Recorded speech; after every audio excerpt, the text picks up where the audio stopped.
রক্তাক্ত অবস্থায় শুভকে ফোন করে সব সত্যি জানিয়ে দিল স্বপন। হ্যাঁ বন্ধুরা, এমনটাই দেখা যাবে। তাই সম্পূর্ণ জানতে ভিডিওটিতে লাইক দিয়ে চ্যানেলটি সাবস্ক্রাইব করে দেখতে থাকুন। গল্পের শুরুতে দেখা যাবে শুভকে স্বপন ফোন করে। তখন শুভ বলে, আচ্ছা স্বপন দা, তুমি ঠিক বলছো তো যে তোমাকে সেই জায়গায় যেতে বলেছে, সবকিছু তুমি মোহনার ব্যাপারে জানতে পারবে? তখন স্বপন বলে, দেখ শুভ, আমাকে একটা রিস্ক নিতেই হবে। সেই জায়গায় গেলেই সে বলেছে যে সব কথা নাকি মোহনার ব্যাপারে বলবে। তখন শুভ বলে, আচ্ছা স্বপন দা, এটা কোনো ফাঁদ নয় তো? তুমি দেখো কিন্তু, তুমি আবার বিপদে পড়ো না। তখন স্বপন বলে, তুই চিন্তা করিস না, আমি দেখছি। এই বলে ফোনটা রেখেই স্বপন বলে, না না, আমি যে চলে এসেছি সেই জায়গায়, এটা শুভকে বললে শুভকে খুব চিন্তা করতো। কিন্তু আমারও তো খুব টেনশন হচ্ছে এবার। ওইদিকে শুভ মনে মনে বলে, আচ্ছা, আমার জন্য আমার জন্য কাজ করতে গিয়ে স্বপন দেওয়া কোনো বিপদে পড়বে না তো? আমার তো এবার খুব চিন্তা হচ্ছে। ওইদিকে আকাশের মা আকাশকে বলে, আচ্ছা মোহনার জেদটাকে এভাবে প্রশ্রয় না দিয়ে অন্যভাবে হ্যান্ডেল করা যেত না? তখন আকাশ বলে, কিভাবে মা, কিভাবে? আর মোহনা আদ্রিতকে ছাড়া বাঁচবে না। আর আমি চাই না আমার বোনের কোনো রকম কোনো ক্ষতি হোক। আর তুমি কি চাও, যে মোহনাকে কোনো মানসিক হসপিটালে আমি পাঠিয়ে দিই? তখনই মোহনার মা বলে, না না আকাশ, সেটা আমি চাই না। তবে অন্য কোনো ভাবে এই ব্যাপারটাকে হ্যান্ডেল করা যেত না? কারণ মোহনার জন্য তো সবার ক্ষতি হয়ে যাচ্ছে। আর 6 বছর আগে যে বিপদটা ঘটেছিল, আমি চাই না সেই বিপদের পুনরাবৃত্তি আবার হোক। কোনো রকম কোনো সমস্যা আমার মেয়ের জীবনে আবার ঘনিয়ে আসুক। তখন আকাশ বলে, হবে না মা, হবে না। এবার আমি ভেবে চিন্তে সবটা করেছি। মোহনা যদি আদ্রিতকে পায় তাহলে আর ওরকম কিছুই হবে না। তখন মোহনার মা বলে, আকাশ, আমার কিন্তু প্রচন্ড ভয় করছে, প্রচন্ড। তখন আকাশ বলে, ভয় পেও না মা। ওইদিকে শুভ একা একা বসে স্বপনের কথাই ভাবে আর বলে, স্বপন দা কি কিছু জানতে পারলো? এখনো তো কিছু জানালো না। তখনই আদি আসে, এসেই বলে, শুভ, স্বপনদা কি কিছু জানিয়েছে, ফোন করেছে? তখন শুভ বলে, না, এখনো ফোন করেনি।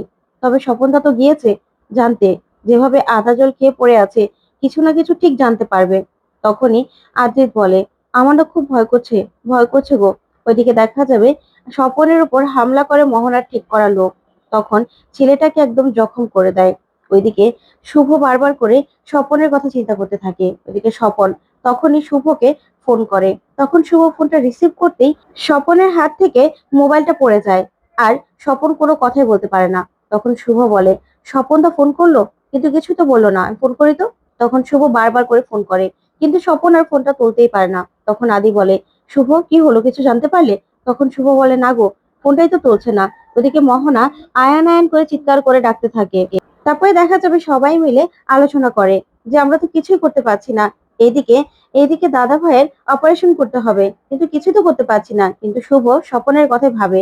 তখনই সেবন্তী মনে মনে বলে, যাই হয়ে যাক না কেন, শুভ সব থেকে বেশি কষ্ট পেয়েছে।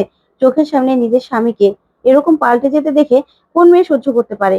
তখন সেবন্তী শুভর কাছে আসে, সে বলে, শুভ, তুই চিন্তা করিস না মা, সবকিছু ঠিক হয়ে যাবে। এই পরিস্থিতিতে দাঁড়িয়েও আমি তোকে বলছি যে সবকিছু ঠিক হয়ে যাবে। ঠাকুর আমাদের সঙ্গে এতটা এতটা অন্যায় হতে দেবে না। কিছু না কিছু একটা ব্যবস্থা হবে। তুই না এই অবস্থায় এতটা চিন্তা করিস না। তখনই দেখা যাবে রঞ্জিনী আসে, এসেই বলে, দিদি ভাই, ওই মেয়েটা তো আবার আদিকে নিয়ে ড্যাং ড্যাং করে বেরিয়ে গেল। এখন তো আবার রান্না করতে হবে, না হলে তো এসে হাজারটা কথা শোনাবে। তখনই দেখা যাবে মোহনা বলে, না, আমি এসে পড়েছি, কাউকে রান্না করতে হবে না। তখন মোহনা ভিতরে আসে কতগুলো খাবারের প্যাকেট নিয়ে আর বলে, দেখো, সবার জন্য খাবার নিয়ে এসেছি আজকে। আসলে শুভর জন্য আজকে এত বড় একটা সারপ্রাইজ আছে না, তার জন্য শুভ কি আর রান্না করতে পারে? তখনই পূর্বে এগিয়ে আসে আর সেই বলে, ভালোই করেছো, তুমি খাবার নিয়ে এসেছো। তাহলে আজকে আর শুভকে কষ্ট করে রান্না করতে হবে না। তারপরে দেখা যাবে মোহনা বলে, না, শুভকে তো আজকে রান্না করলে চলবে না। শুভর জন্য একটা গিফট আছে, অনেক বড় একটা গিফট। তখনই পূরবীর কাছে গিয়ে বলে, যান, খাবারের প্যাকেট গুলো রেখে আসুন। তখন পূরবী খাবারের প্যাকেট গুলো রাখতে যায়। ওইদিকে শুভ মনে মনে বলে, মোহনা, তুমি যেটা আমার জন্য সারপ্রাইজ ভাবছো, সেই মাস্টার প্ল্যানটা তো আমারই করা, সেটা তো আর তুমি জানো না। ওইদিকে রঞ্জিনী বলে, আচ্ছা মোহনা, তুমি ওর স্বামীকে কেড়ে নিয়ে এখন আবার শুভকে গিফট দেবে? আশ্চর্য মানুষ তুমি, কি শুরু করেছো বলো তো?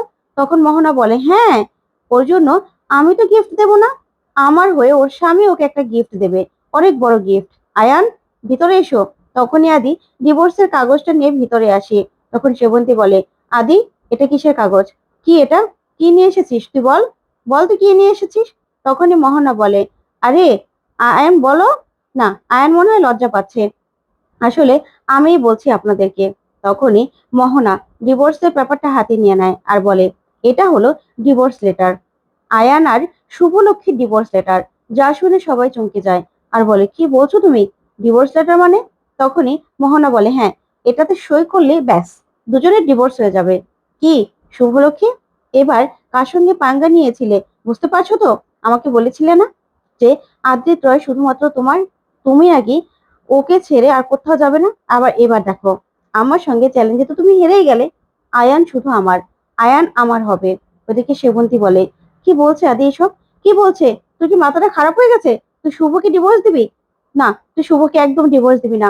আদি এত বড় ভুল করিস না, এত বড় ভুল করিস না। এত বড় ভুল করলে তুই জীবনেও শান্তি পাবি না।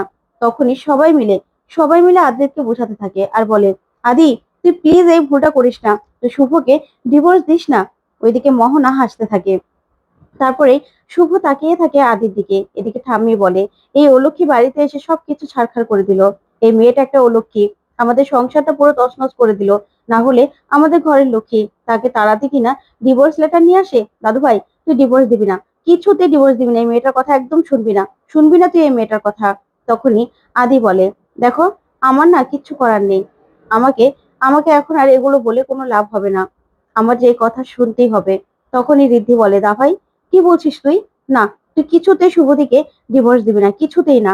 তখন সুমিত, রমিত সহ হীরক পুলক সবাই মিলে আদিকে বোঝাতে থাকে। তখন আদি বলে, তোমরা কেন কিছু বুঝতে চাইছো না? আমার হাতে আর কোনো অপশন নেই। আমি যেটা করছি পরিবারের ভালোর জন্যই করছি। তোমরা প্লিজ আমাকে এভাবে আটকাতে পারো না। তখন সেবন্তী বলে, ছি আদি ছি, আমার না ভাবতেও কেমন যেন লাগছে। তুই আমার সে আদি না। তখনই শিরিনে অরণ্য বলে, আমরা তোকে আর কোনোদিনও দা ভাই বলে ডাকবো না, তোর সঙ্গে কোনোদিনও কথা বলবো না। তখনই সেখানে ডোনা আসে। সে বলে, দাদা ভাই, আপনি শুভদিকে এভাবে ডিভোর্স দিতে পারেন না, না না, কখনোই না। তখন ঋদ্ধি তাকিয়ে থাকে আর মনে মনে বলে, কি ব্যাপার, ডোনা হঠাৎ করে শুভর হয়ে কথা বলছে কেন? ওইদিকে মোহনা বলে, আয়ান, নাও ডিভোর্স লেটারটা নাও। তারপর দেখা যাবে সেবন্তী শুভকে বলে, না শুভ, তুই কিছুতেই ডিভোর্স লেটার সই করবি না, কিছুতেই না। তখনই দেখা যাবে সেখানে পুলক চলে আসে। আর পুলক এসেই আদিকে ধাক্কা দিয়ে বাড়ি থেকে বের করে দেয় আর বলে, বেরিয়ে যা, বেরিয়ে যা, তোর মতো কুলাঙ্গার সন্তান না আমার দরকার নেই। আমি এখন থেকে ভাববো আমার বড় ছেলে মারা গেছে। তুই যখন মারা গিয়েছিলি, খবর এসেছিল, তখন না আমার পায়ের তলা থেকে জমিনটা সরে গিয়েছিল। কিন্তু আমার এখন মনে হচ্ছে তুই না সেদিন মরে গেলে ভালো হতো, মরে গেলে ভালো হতো। তখনই শুভ আসে। সে বলে, বাবা, বাবা প্লিজ তুমি মাথাটা ঠান্ডা করো। তুমি তোমার বড় ছেলের উপর ভরসা রাখো তো? তাহলে তুমি এখনো ভরসা রাখো। তখনই পুলক বলে, তুই বলছিস শুভ? তখন শুভ বলে, হ্যাঁ বাবা, তোমার বড় ছেলে যা সিদ্ধান্ত নিয়েছে নিশ্চয়ই ভালোর জন্যই নিয়েছে। এই পরিবারকে বাঁচানোর জন্য, ব্যবসা বাঁচানোর জন্য যদি আমাদের ডিভোর্সটা হতে হয়, তাহলে সেটাই হোক, সেটাই আমি করব। তুমি না এটা নিয়ে আর কোনো কথা বলবে না, কথা বলবে না বাবা। এই নিয়ে কথা বলার আমাদের আর কোনো জায়গা নেই। তখন পুলক বলে, কি বলছে এগুলো? ওদের নাকি ডিভোর্স হয়ে যাবে? না, এটা আমি কিছুতেই সহ্য করতে পারবো না, কিছুতেই না। আদি, তোকে আমি কোনোদিনও ক্ষমা করবো না।